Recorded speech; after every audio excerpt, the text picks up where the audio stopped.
heard investing in Brazil, Russia, India, and China, the so-called BRICs countries, are some of the most promising places to put your money because they're emerging economies with years of growth ahead of them. Since Goldman Sachs coined the term in 2001, collectively, the BRICs are up over 9% on an annualized basis, compared with a 2.5% annualized gain for the S&P 500. But Russia's shrinking workforce and its economy's vulnerability to swings in oil prices, coupled with an economic slowdown in India, raise the question, is collectively investing in the BRICs still a smart bet? Joining me now is Paul Attwood, portfolio manager of the Huntington Global Select Markets Fund, and Adam Patti, CEO and founder of IndexIQ. Gentlemen, welcome. Thanks for having me. Paul, let me start with you. Does the investing thesis for the BRICs still hold true collectively? Yeah, I think collectively the thesis holds true. I think it's going to be a little bit different for the next 10 years compared to what it's been for the prior 10 years. If we take a look back at 2001 when Jim O'Neill coined the term, most of the returns have come from trade companies, so exports basically from China, exports from Brazil, commodity plays. I think if I'm looking out for the next 10 years, the way I'm going to look to invest in the BRIC countries is I'm going to lean more towards the consumer in those areas versus the trade companies. Adam, what's your take? Well, I agree with most of what Paul just said. I mean, my only fear is really Russia. The political risk in Russia is something I usually steer investors away from. It's just too unpredictable what's going to be happening over there. But I do appreciate what Paul's saying in terms of the overall opportunity there for the four countries. I mean, Russia still remains a very resource-rich country, so it's probably long-term, assuming the political risk stays minute or keeps in check. And I also agree with the consumer. I think the consumer is a very untapped spot in there and in the broad emerging markets. Well, you said that you think Russia will long-term be a good investment, Adam, but are you worried that it's basically like investing in a big, giant oil ETF? Well, that's a good point. An oil ETF with an uncertain political structure.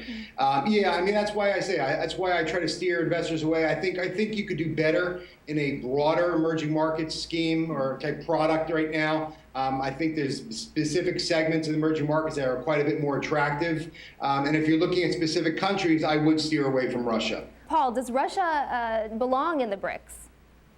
Actually, I don't think it does. I mean, what we've done is, the fund that I manage, what we do is we try to invest in countries that have fiscal or monetary discipline, stable leadership, good demographics, all the things that we hear about with most of the emerging countries.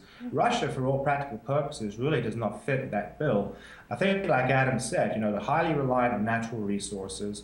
Demographically, they actually have a shrinking population. Highly unstable and political structure. From my point of view, Russia is not one that we own in the fund. I think there's probably other places to go. It will do well if oil continues to go higher, but I wouldn't really want to bet on that, particularly with the backdrop of political questions. What about India? India has been a bit of a surprise. It's facing some challenges now. Notably, S&P recently downgraded the country's long-term credit rating outlook to negative on a weakening economy and gaping fiscal deficit. Should investors be rethinking investing in India, Paul? Well, I think one of the things about India that most investors are looking at is that they sort of see India as being protectionist, very bureaucratic, a lot of political infighting. There's a lot of issues going on there. Now, with S&P's negative watch on their debt, they really need to be careful because they're only one notch above non-investment grade. They'll be the only BRIC country that will drop down to non-investment grade securities, which obviously means that their cost of borrowing would go up significantly. With fiscal deficits at the levels that they have, I don't really think they can afford that. So my point of view is that they will get their act together. There always are going to be issues in investing in emerging countries, particularly India. But I think for the long run, you have the GDP growth, which I think is going to feed into companies. I think you have to be a little bit picky. I don't think I would index into India. I don't think it's going to be, like I say, the prior decade. I think you have to pick and choose your spots in terms of what companies you're going to buy. Adam, what's your outlook for India? I like India very much. I think India fundamentally is a great place to be long term. They have a young workforce, very high tech workforce. They're the largest democracy in the world. And they have great, strong GDP growth. And yes, I agree with all the credit structural issues. I think those take care of themselves over time. And most people are looking at China for the growth story. And in my opinion, I think it's India. I think we got to be looking at India and putting more of our asset allocation towards that country. Let's talk about China. It really seems to be the poster child for the BRICs, really investing in emerging markets in general. Yet it's been one of the weakest performers over the past decade, up a little over 5% annualized. Will the next 10 years be better than the last, Paul?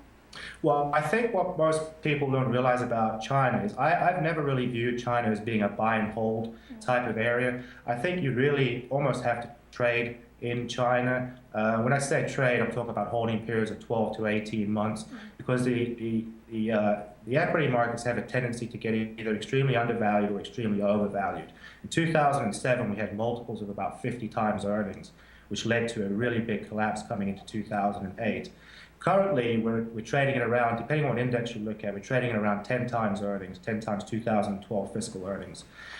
Along with what I consider to be stable inflation, slightly lower GDP growth, but nothing too significant, along with policy easing, interest rate easing, reserve requirement easing, I think you've got a good recipe there that's equity friendly. So I think going forward, at least over the next few years, I think China is a good place to be, yeah.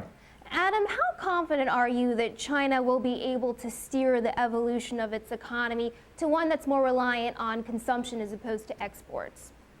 Very confident. I think that, look at the size of their population.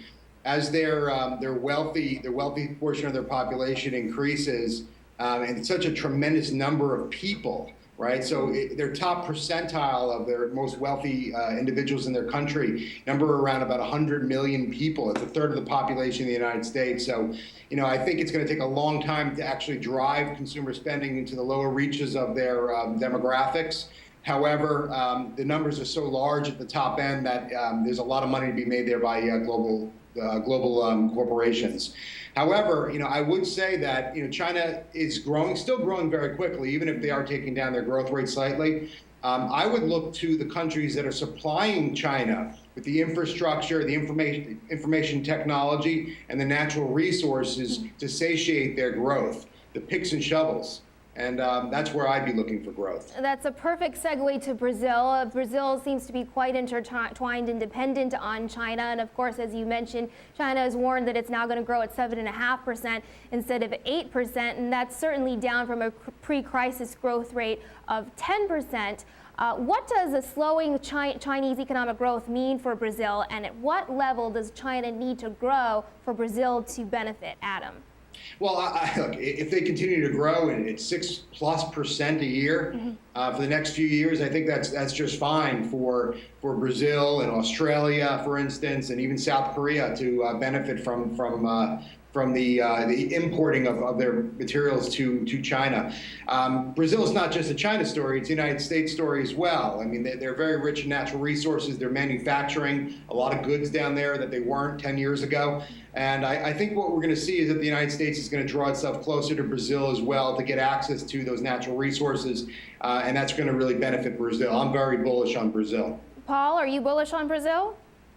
Yeah, I'm bullish on Brazil. I have a slightly different take. Again, what I'm looking at in Brazil versus, instead of looking at the commodity plays, which have done so well over a decade, I'm actually steering more towards the consumer in Brazil.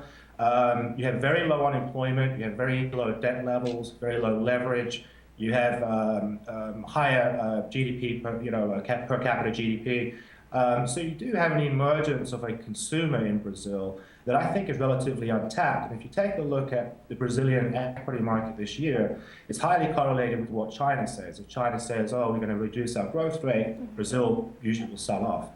I think that the area to look at, and the area that has been doing well this year, is things like retailers and areas that really are going to sort of pick up on what I consider to be a pretty good growth story, I think, for the next decade or so. And that's things like retailers and housing and things like that.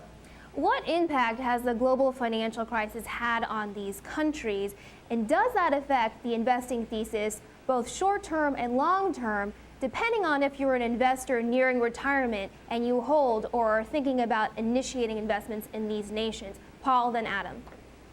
Well, yeah, Europe is a huge trading partner with most of these emerging markets. So I think the European crisis has had a big impact on growth rates and expectations. If you take a look at the BRIC countries as a whole, in 2011, they were down anywhere between 17 and 23%. They were really poor performers. A lot of this was due to inflationary pressures, tightening, and then, of course, the European issues that came up later in the year. So it does have a huge impact. I think that basically, if looking ahead, I think obviously global instability is going to be an issue with these countries. But I think depending on how close you are to retirement, these are very volatile markets. They're not something that you can just go into for 12 months unless you have really good timing skills. I think if you have a 5-year time horizon, I think it should certainly be a part of your overall portfolio.